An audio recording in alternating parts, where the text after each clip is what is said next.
Hi అండి, నమస్తే అందరికీ. పిల్లల లంచ్ బాక్స్లోకి మార్నింగ్ ఎక్కువ హడావిడి లేకుండా హెల్తీగా టేస్టీగా ఉండేలాగా ఇలా ఎగ్ ఫ్రైడ్ రైస్ చేయండి. టేస్ట్ చాలా బాగుంటుంది.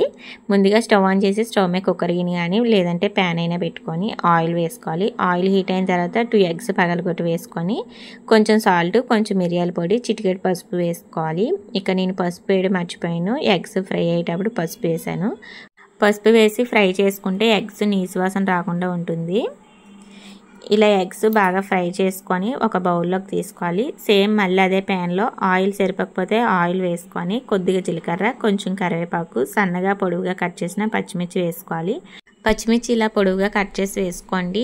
పిల్లలు తినేటప్పుడు సపరేట్ చేయడానికి చాలా ఈజీగా ఉంటుంది. పచ్చిమిర్చి ఫ్రై అయిన తర్వాత చిన్న ముక్కలుగా కట్ చేసిన ఆనియన్స్ కూడా వేసి బ్రౌన్ కలర్ వచ్చేంత వరకు బాగా ఫ్రై చేసుకోవాలి. ఇలా ఫ్రై అయిన తర్వాత సన్నగా కట్ చేసిన క్యారెట్, క్యాప్సికమ్ ముక్కలు కూడా వేసి పచ్చివాసన లేకుండా బాగా ఫ్రై చేసుకోవాలి.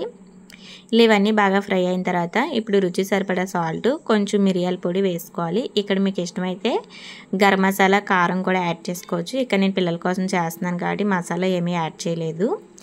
ఇలా ఇవన్నీ ఫ్రై అయిన తర్వాత ముందుగా ఫ్రై చేసి పక్కన పెట్టిన ఎగ్ ఫ్రైని కూడా వేసుకొని ఒకసారి కలిపి ముందుగా ఉడికించి పక్కన పెట్టిన రైస్ని కూడా వేసుకొని ఒకసారి మొత్తం బాగా కలిసేలాగా కలుపుకోవాలి. ఇలా కలిపిన తర్వాత చివరిగా సన్నగా కట్ చేసిన కొత్తిమీర యాడ్ చేసుకొని స్టవ్ ఆపేస్తే ఎంతో టేస్టీగా ఎగ్ ఫ్రైడ్ రైస్ అయితే రెడీ అయిపోయింది. పిల్లలు చాలా ఇష్టంగా తింటారు. ఒకసారి మీరు తప్పకుండా ట్రై చేయండి. నా వీడియో నచ్చినట్లయితే లైక్ చేసి కామెంట్ చేయండి. అలాగే సబ్స్క్రైబ్ చేసుకోండి.